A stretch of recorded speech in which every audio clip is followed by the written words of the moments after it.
Astrology friends, these are your June 2023 video horoscopes with me, Lada from AstroladaOfficial. And June we have a very monumental event, Jupiter conjunct the North Node. That's a manifestation of wishes combination. I mentioned it in some videos that this combination was when the king would gather its priests to pray to the gods, because they believe that when Jupiter is with the North Node, the prayers of humanities are heard and reach God more. So now it's time to dream big or to pray more because some wishes will come true. And there's some other important events that I'll talk about. But first I want to tell you that me and Trifon are doing a course on June the 10th and the 11th on the 100 fixed stars, most important according to ancient sources, how they play out in the natal chart, what it means to you. You can read the horoscope just using fixed stars, nothing else. That's how I read most horoscopes. And I'm starting a new big offer throughout the whole summer, every 3 weeks. Anyone who wants to learn astrology, I'll be recommending a few courses, foundational and more advanced, about a certain topic that are the essential courses, because we have more than 300 astrology courses. So I'll be recommending which are the best for certain topics, and every month I'll do a live Q&A with everyone who takes those courses. You can ask me, we can do more than one Q&A, so you can learn astrology with me, and there'll be big discount on the bundles of those courses on different topics. We start with astrology of relationships. Check it out. I'll put a link below. You can check on my website. There will be updated courses every 3 weeks, and then the discount disappears. But I will be throughout you the whole summer with every new person that joins for any questions on this process of learning with me, because we have incredible courses from incredible astrologers, and mine, of course, always will be present there. Thank you. Let's start. Aquarius, Sun, Moon, or Rising, June 2023. Aquarius, the month starts with Jupiter and the North Node joining together. Actually, you'll feel it in big part of May and all of June and even towards July while they're still together. But they join exactly together at the beginning, but you're under the influence for 2-3 months. And this is powerful. It happens once every 7 months. This is the most powerful event this month. And it's happening in your 4th house. So if you're using Placidus house system, it might be your 3rd house or even your 5th, but we can only use whole sign house system for those videos. So it's happening in your 4th house, which is home and place of living. And usually Jupiter and the North Node manifest something materially in a big way, or in a way that is even a bit surprising and unusual, because the North Node has those qualities of surprise and qualities of something new, qualities of something that you haven't done before, and it's connected to your personal life. You might take some decision connected to your personal life that is a bit risky, that's a bit exciting, of where you live, or some of you might move over this time. Actually, we are moving again just for the summer, but to our new house. So let's see it by a lake. Let's see how it, maybe it, or it might be something else. Who knows? You might find a house, because Rahu and Jupiter can manifest materially powerfully. And if you've been looking for a place, for example, and especially if it's your ascendant or your moon in Aquarius, you can definitely, something important can happen there with your place of living, something that feels exciting but also different, or you can even benefit from sales of property, or find something that you've always wanted, that you're very excited about. Sorry, not always wanted, but that you get very excited about. Also, there can be some changes, a bit unexpected, with your family circumstance. I don't think it's in a bad way, because Jupiter is there, but it can come a little bit out of the blue with the North Node. But be willing to take risks. Hopefully Jupiter protects you there, and Rahu allows for those risks to be taken, but it's not stable. Things are up in the air a little bit when it comes to your personal life, about your place of living. Actually, Rahu, the North Node, has been in our 4th house for 1.5 years. now, so I moved a few times since then. We moved a few times, we enjoy it like that anyway. But now this kind of, it's expanded even more by Jupiter being there.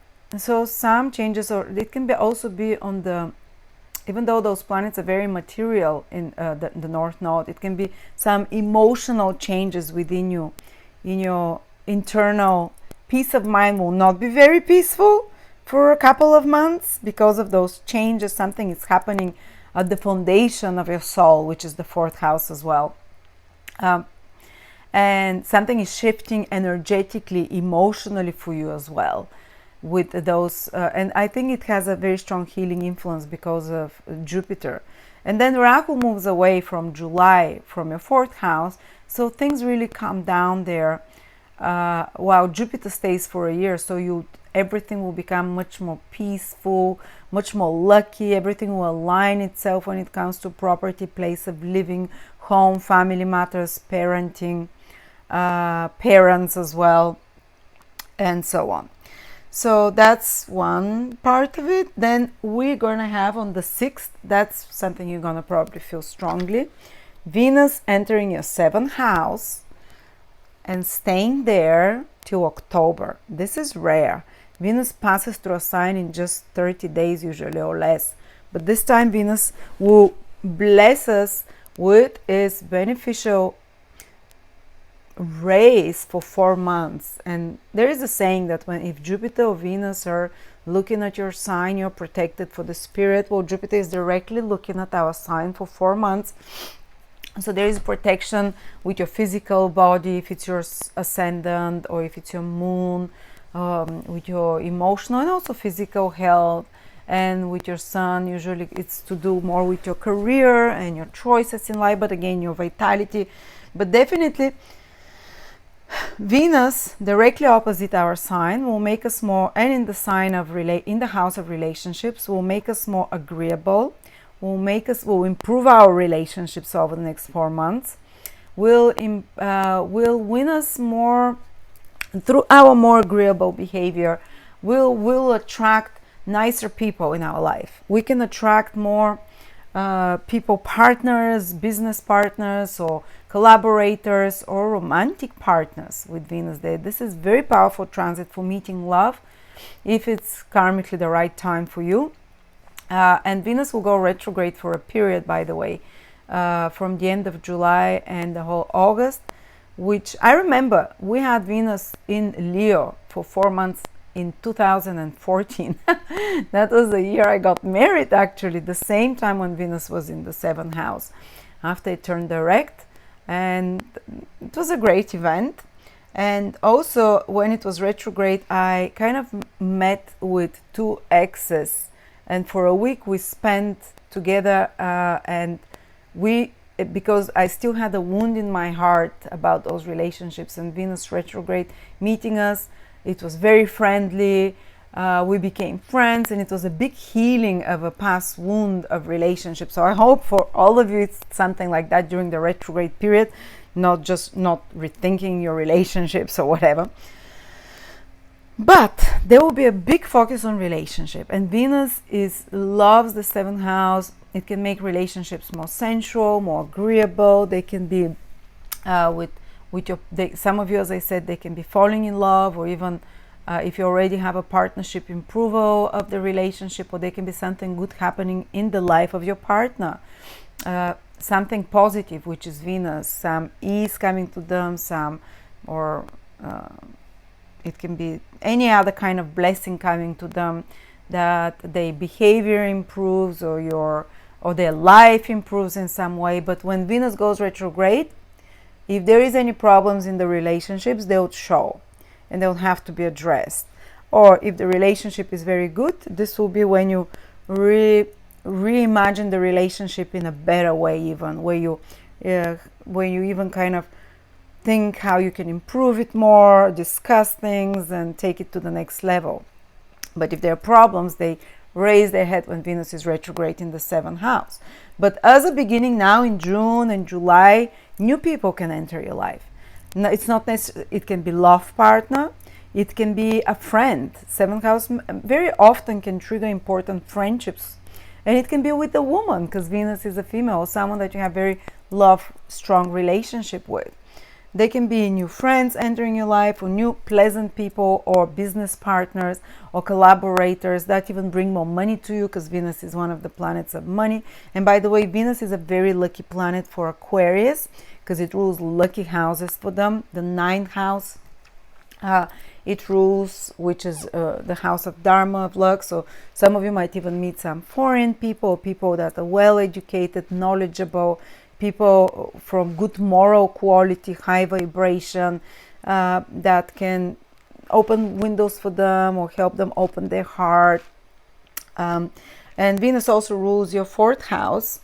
So there can be some important decisions that are positive that you take with your partner, the seventh house, about place of living. Venus, the rule of the fourth house, and Jupiter being in the fourth house, again, will protect this for the whole next year. Anything to do with domestic situation, home, property. Venus in the seventh house can also make you more fertile, and it's also one of the positions for so long that people can get pregnant as well, because seventh house is the house of, interestingly enough, of two people coming together. So if that's what you're interested in, Venus can definitely in the seventh house can make you as well, can bring more money through the seventh house. Venus is planet of money and luxuries and pleasures that you can enjoy with a partner, a lot more of those, and sensuality, but also it's money. And in the seventh house, they can come to your partner, or that can come to you through clients, through your clients. Seventh house is clients, and increased sales, or increased if you're a salesperson, if you're trying to sell something, if you're into doing contracts, closing deals of any sort, or closing sales, Venus there will make it very smooth and easy, can increase your income and so on, can increase your money coming to you through sales and others in some way. And you can be very charismatic and attract others. Also, others can enter in your life that are attractive, charismatic, a bit glamorous. There is the Leo quality, famous woman or something, who knows. But yes, and Venus being such a good planet for you, of course Mars is also in your seventh house the whole of June, so there can be some irritations that come to you from others, definitely. Well, but Venus comes after him, so it will smooth things out. So even if something shook up relationship or contract, or relationships with clients or other one-to-one people that triggered you, upset you with Mars, which is possible in June, Venus will quickly heal this off.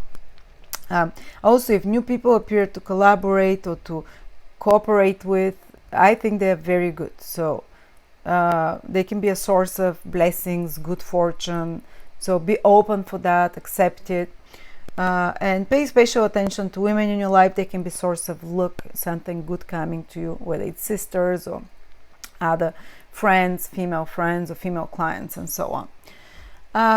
Okay, so yeah, some of you will be meeting love or even getting married, or some of you might be taking relationships to the next level, or some of you might be making very good, very important decisions with a partner related to place of living, and so on.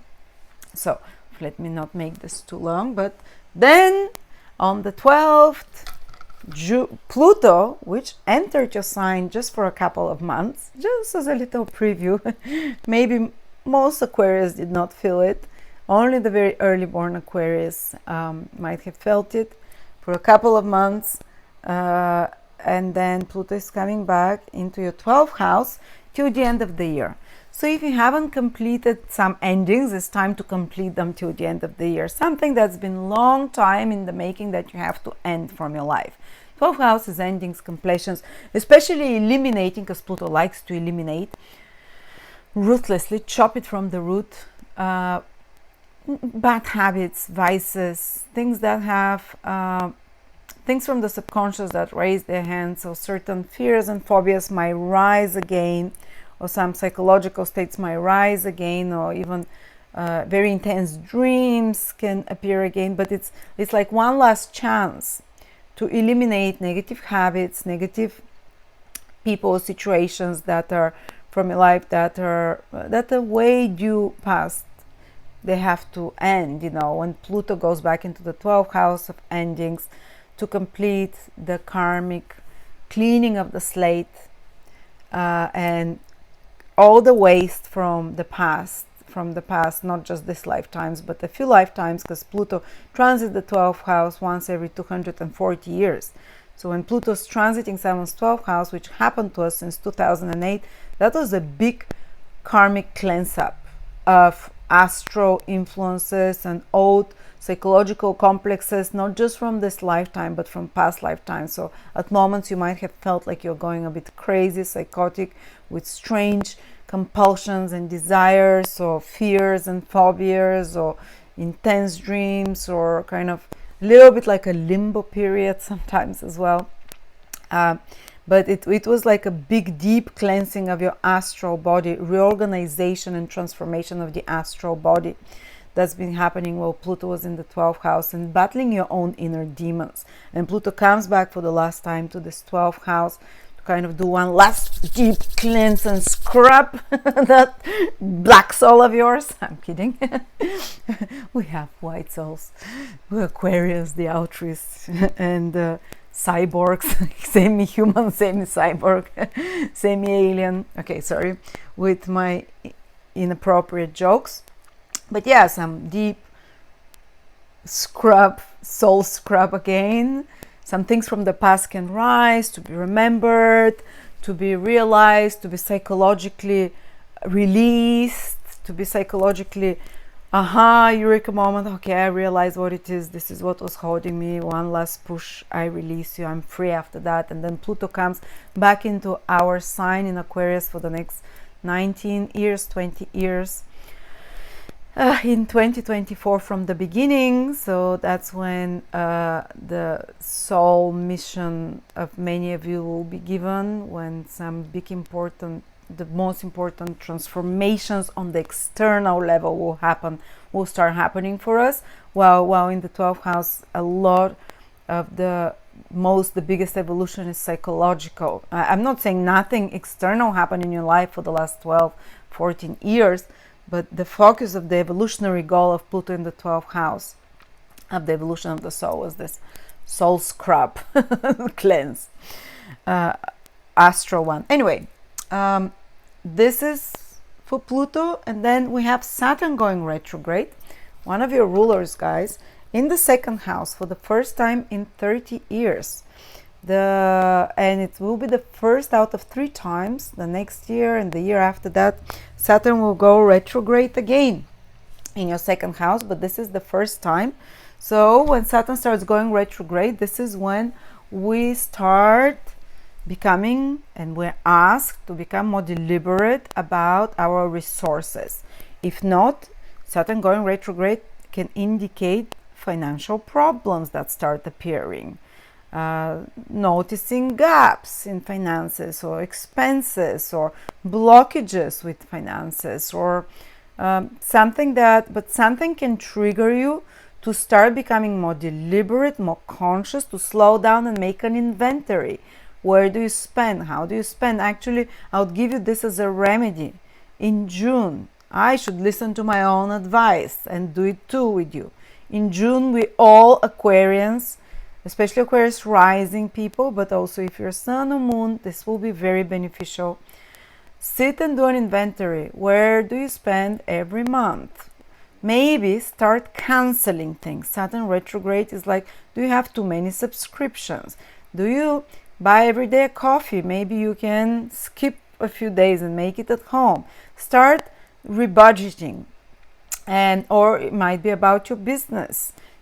See where all the expenses are going. See where, just take control of your finances. Saturn retrograde, really, you have to be very deliberate, and otherwise problems will start appearing there. And if you start seeing financial problems and you say, but I'm penny counting, I know everything that goes, then start examining what about your beliefs and about your other kind of habits about resources, finances. You start questioning when Saturn goes retrograde, and you start observing like a scientist. Start writing down, like where does expenses go, But also you can notice something else. Second house is connected about your self-worth. So sometimes issues appear that make you start doubting your self-worth. Am I worth this? Or you might start realizing that you are undervaluing yourself. And usually Saturn tends to make you feel less than, but sometimes when it starts going retrograde, the person starts thinking and questioning, I'm wrongly, or you start feeling I'm wrongly valuing myself, not just about salary and money, about how I value my body, what I put in my body. And you start questioning, and you start becoming much more serious and deliberate and much more hard on yourself. Like Saturn, when it's retrograde, is 3 times stronger. And you start like, okay, I need to change. So you start changing something with your diet. Do I value, because how do we show value to ourselves? First, is not only through what money we believe we're worth. We value ourselves in one of the most important ways. What do you put in your body?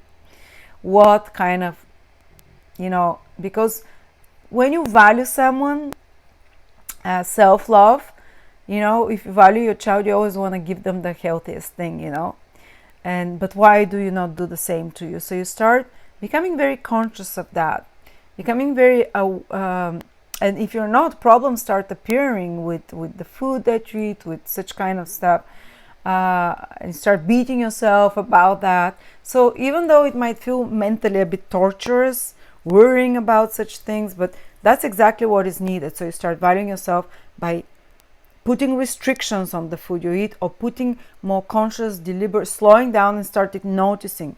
And one other advice, start eating slower, because Saturn slows down so much when it's retrograde.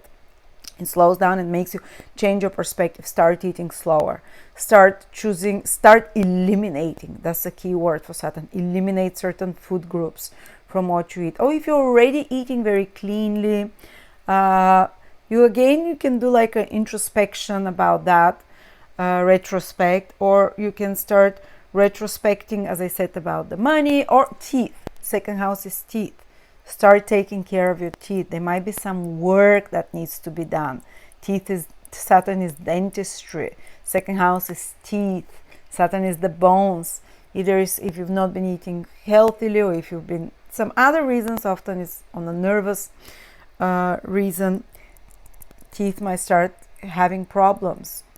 So you might have to pay attention to that for some of you as well. I'm not saying all Aquarius teeth will start falling off and money stopping and food issues, Sometimes it can be very subtle, like you changing your food habits, eliminating certain foods, starting to take better care of your dental teeth. That's the best way. Actually, I'll tell you something. In ancient Vedic cultures, they say that if someone is poor, the first thing they should start doing, look how interesting it is. It's not even in astrology, it's just in their spiritual books or whatever. If someone is poor, has financial problems, the first thing they should start doing is fix their teeth. I don't know how they were fixing teeth thousands of years ago, but improve their mouth hygiene. They knew the connection between wealth, financial well-being, which is the second house, and the teeth and the mouth, which is again the second house.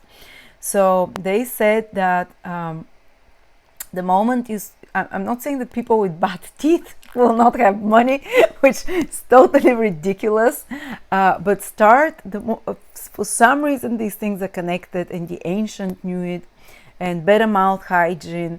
Of course, the mouth hygiene is you start taking better care of your teeth by changing the foods that you eat as well. So, less sugary, less, and so on. So when you do that, actually your financial and material well-being can start changing. So that can be a hack if you really have a lot of blockages about finances and a lot of blockages about self-worth. Maybe start with something more practical and material like that. How you eat, what you put in your mouth, and the teeth hygiene. There is now also dentistry that makes your teeth look better and so on. That can, over the next 3 years, while Saturn is in the second house, really restructure your whole finances. Anyway, enough of that. On the same time that Saturn is turning retrograde, there is going to be a new moon in our 5th house, Aquarius.